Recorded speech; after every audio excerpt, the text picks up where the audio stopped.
Much oblige. ধন্যবাদ। জনাব আহমদ বিন Kasem, point of order.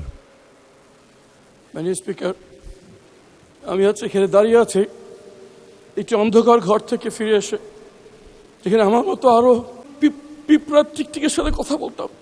বাইরে বুঝতে পারতেন না বাইরে কি দিন না রাত। মনে হতো জীবন্ত কবর দিয়ে দেওয়া হয়েছে।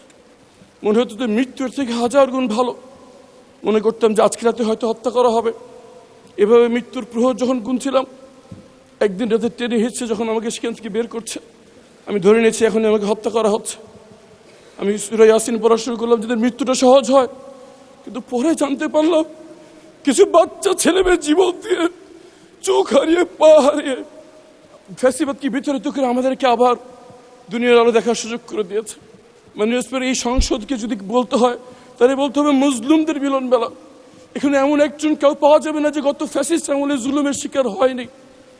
আমি গুমের ভুক্তভোগী যারা ফিরে আসছে তাদের পক্ষ থেকে, গুমের ভুক্তভোগী পরিবারদের পক্ষ থেকে একটি বিষয়ের দৃষ্টি আকর্ষণ করছি। আমরা স্তম্ভিত হয়ে লক্ষ্য করছি আমাদের সাথে যা করা হয়েছে, এই জুলুম যদি এই বাংলার মাটিতে আর কোনোদিন না হয় সেই নিশ্চিত করার জন্য যে দুটি আইন করা হয়েছিল, গুম প্রতিকার এবং প্রতিরোধ আইন এবং মানবাধিকার কমিশন আইন, বিশেষ কমিটি এই আইনগুলো বাতিলের সুপারিশ করেছে। মাননীয় স্পিকার, কেমন করে যে নিজের গুমের শিকার ভুক্তভোগী, যে প্রধানমন্ত্রী নিজের টর্চারের শিকার, তারা কেমন করে এই আইন বাতিলের পরামর্শ দেয়? মাননীয় স্পিকার, আমরা জানতে চাই কাদের কাদের। ধন্যবাদ। মাননীয় স্পিকার, শুধু একটি কথা বলে শেষ করছি। আমাদের ভুক্তভোগীদের পক্ষ থেকে আমাদের আবেদন, যদি সরকার কোনো পরিশোধিত করতে চায় এই আইনটিকে আগে অনুমোদন দিয়ে আইনের রূপান্তরিত করুক, পরে সংশোধনী বিল এনে তাকে সংশোধনী করা হোক। যদি সেটা না করা হয়, 12 তারিখ এই আইনটি বাতিল হয়ে গেলে 13 তারিখ গুমের কোনো সংজ্ঞা থাকবে না। ধন্যবাদ। We got you. মাননীয় আইনমন্ত্রী। মাননীয় স্পিকার, আপনার মাধ্যমে মাননীয় সদস্যকে সহমর্মিতা জানাচ্ছি, সমবেদনা জানাচ্ছি।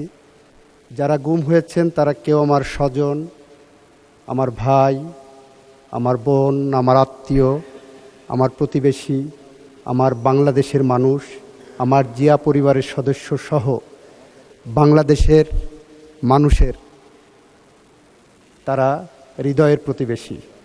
মাননীয় স্পিকার, ওনারা যেটা নিয়ে হইচই করছেন, ওনারা সেইটা আইনটা ভালো করে মনে হয় দেখেননি। মানবাধিকার কমিশন আইন এবং গুম প্রতিরোধ আইন যেভাবে করা হয়েছে অর্ডিন্যান্সে, সেটা করলে গুমের শিকার সদস্যদের প্রতি অবিচার করা হবে। কারণ আমরা একই সাথে আইসিটি অ্যাক্ট 1973 সালে ক্রাইম এগেনস্ট হিউম্যানিটির মধ্যে গুমের সংজ্ঞা অন্তর্ভুক্ত করেছি। সেখানে বিচার হবে, তদন্ত হবে। একই সাথে এদিকে এটা করেছি, আবার গুম আইনে আমরা এটাকে ভিন্ন একটা তদন্তের কথা বলছি। ওখানে সর্বোচ্চ শাস্তি মৃত্যুদণ্ড কিংবা গুমের যারা অপরাধী সর্বোচ্চ শাস্তি মৃত্যুদণ্ড কিংবা যাবজ্জীবন কারাদণ্ড। গুমের যে আইনটার কথা বলা হয়েছে অর্ডিন্যান্সে, সেখানে 10 বছর পর্যন্ত সাজা দেওয়ার সুযোগ রাখা হয়েছে। মাননীয় স্পিকার, মানবাধিকার কমিশন আইন যেটা করা হয়েছে, ওই আইনটা আমি যখন সময় আসবে আমি দেখাবো।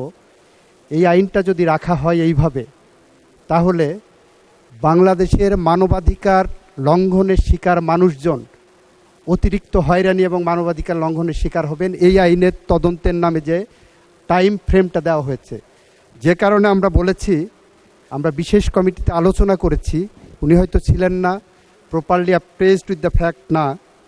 আমরা বলছি এই দুইটা আইনই আরও বেশি যুগোপযোগী, আরও বেশি জনকল্যাণমুখী, আরও বেশি ন্যায় বিচার নিশ্চিত করার জন্য আমরা এই সেশনের মাঝামাঝি বা পরবর্তীতে অংশীজনদের সাথে আলাপ আলোচনা করে পরবর্তীতে সুনির্দিষ্টভাবে বিল আনবো, যাতে করে অপরাধীরা কোনোভাবেই ছাড়া না পায়।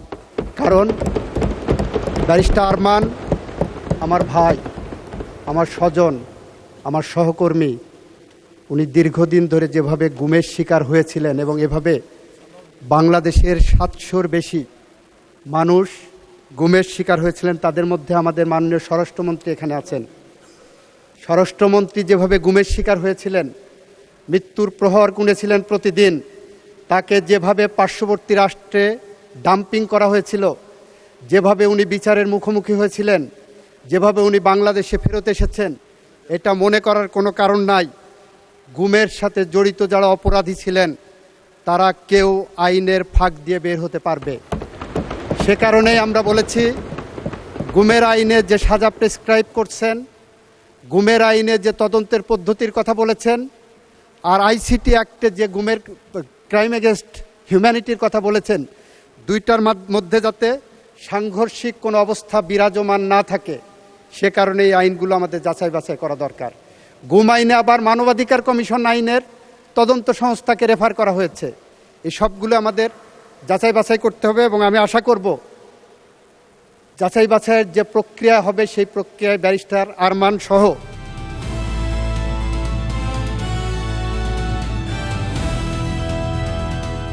দিনাজপুর টিভি, মানুষের জীবনের কথা বলে।